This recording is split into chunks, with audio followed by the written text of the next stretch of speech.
If you are not following along with any of this, you need to get on X right now and check this out. So the South Park episode came out about Disney and Kathy Kennedy and everything like that. And quickly, Gina Carano retweeted out a Geeks and Gamers post about the whole thing. And this is what she said right here. Around the Galaxy was so kind of us to, kind of him to go ahead and repost this. He goes, this is the part where Kathy Kennedy demands any YouTubers get censored off YouTube for sharing and laughing at this hilarious episode. She'll have YouTube disable the thumbs down option because of the ratio she'll receive. Then she'll have her publicist goals make sure Variety and Hollywood Reporter run hit pieces about the creators of South Park and their families, smearing their names through every useful idiot she has under her thumb who would sell their soul to work for Lucasfilm. She'll activate her online mob to repeat that the South Park creators are racist, bigot, transphobes, and demand that the South Park creators publicly apologize by only using the words that she approves of. And finally, she'll demand they subject themselves to a re-education course of 45 people in an LGBTQ community Zoom call to sit there and listen how badly they got their feelings hurt all over a little boop of a South Park episode. Maybe, just maybe, the jig is up. Amazing tweet from Gina Carano, basically taking her swing. She saw an opening, she took her swing finally after all these years of wondering how she truly felt about Disney and Lucasfilm and everything that happened to her. We now see and understand what she went through was not amicable. No, it was terrible. And she saw the truth and understands what Disney and Lucasfilm are. Well, obviously, this Around the Galaxy goes, in case you were wondering, Gina Carano has lost her goddamn mind by reposting this. And I'm sorry, Around the Galaxy, terrible take. Terrible take. You should not be supporting Disney and Lucasfilm at this point in time, because everything South Park said is truly happening in this world, in Hollywood, in the industry, and it's ruining films. It's ruining all the entertainment that many of us grew up on and loved, and so many stories are now just crap because of it. And Gina Carano is standing up for it. Well, obviously, Gina Carano had a lot to say about this. And I love it because she goes, do you always call a woman crazy just because she has more first-hand experience than you and says something about it, and says something you don't like or understand? Bit misogynistic, don't you think? And this is what's great, because you know that person, you know that Around the Galaxy person absolutely believes that they are just, very feminist and all about woman power and all about making these progressive views and ideals the norm today. Well, as Gina calls it out, no, it's pretty misogynistic the way that they're handling it and calling Gina Carano like she's losing her mind. Ridiculous. She continues, curious if your overlords pay you, or do you just go ahead and shove your whole head straight up their ass for free? I'm guessing for free. Might want to come out for some fresh air. For some added context, not just for you, but the people reading. And I love this because she's like, look, I'm gonna give context to everything here. One of the things your overlords asked me to do was to unfollow certain accounts because they said bad things about Kathy Kennedy. That was a huge red flag to her, she said. That was a huge red flag. They're telling her who she can and cannot follow on social media. That is absolutely absurd. Basically because she was getting bullied. Kathy Kennedy was not liked, and still is not liked by a lot of people today. And she was asked to not follow those specific accounts because they don't like Kathy Kennedy? That's ridiculous. She goes, if I were the head of one of the most powerful entertainment companies in the world, I would know that haters come with the territory and that maybe the haters are expressing, and she says haters in quotes, are expressing their thoughts because they actually care. And caring is a good thing because as long as they care, well, hey, we still have something to work with. Maybe we can win their hearts back eventually, and maybe they do have some good things to add to the conversation, which they do and did. Very true. And at the very least, they are still buying the product. Look at Mando Season 1. Boom, the healing had begun. And again, very true.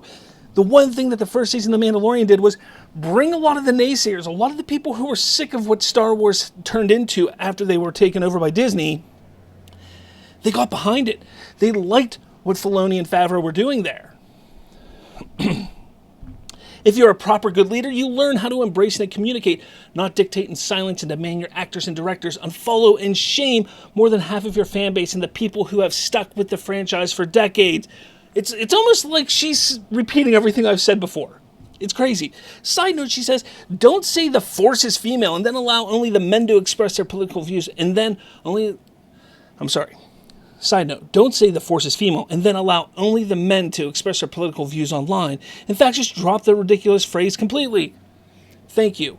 And I get, it's a Nike ad. It was nothing Star Wars related. But again, Kathy Kennedy, the face of Star Wars, the face of Lucasfilm, during all of this bullcrap where people were criticizing her for moving in feminist directions, puts on a shirt and attends something like that. The look was not good. It was a bad look. It shows that she had or has no connection to the fan base and understanding what's going on around her. Whoops, where did I go here? One of the problems your overlords are having now is that they've made a lot of people completely stop caring about one of the most beloved franchises in history, all by bullying, pushing aggressive agendas, and trying to silence the people criticizing them.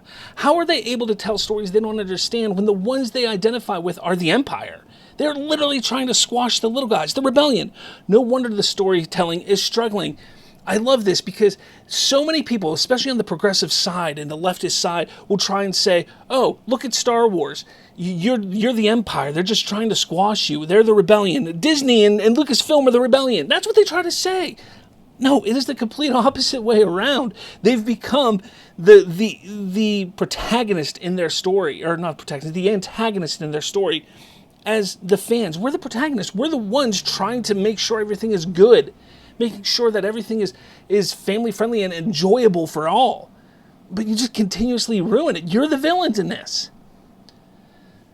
They fired and dehumanized people like me, speaking of this is Gina Carano speaking, who did absolutely nothing wrong, all to virtue signal to people like you, the yes men. But yes men, unfortunately for you and them, do not drive culture. Maybe they were banking on the kids picking up the slack, but one of the best things about this franchise is passing it from generation to share. The competition is too high to throw out something as valuable as that.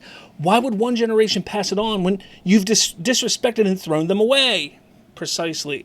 My kids don't even care about Star Wars. There was a time when they were all excited about Star Wars like me, but because my excitement has fallen, their excitement has fallen. And you think they're going to want to pass it on to their kids in 10, 15, 20 years? Not at all.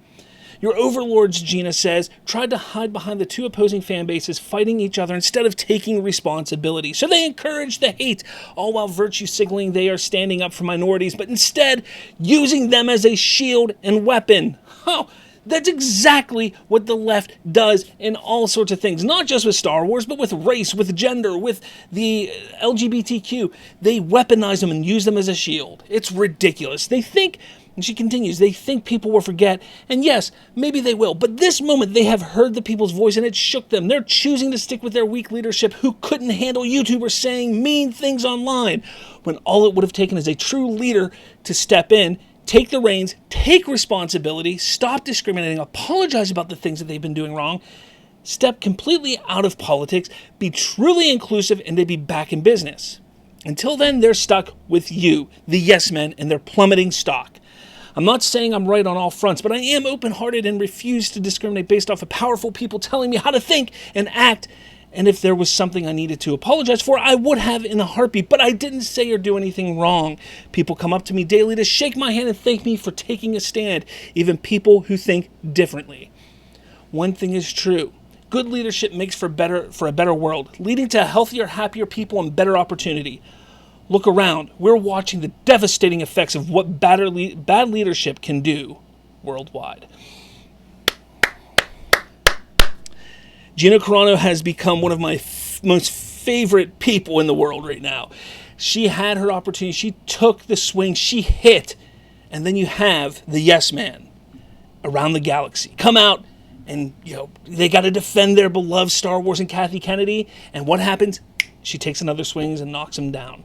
It's incredible. I cannot believe she was able to do this. I love it so much. I hope she continues to do it. But let me know your thoughts in the comments. I want to hear them. Make sure you hit that like button. Hit subscribe because honestly, without you, I got no channel. So keep going, keep liking, keep watching. I'm loving it. I'm loving it. That's all that said, guys. Talk to all of you later.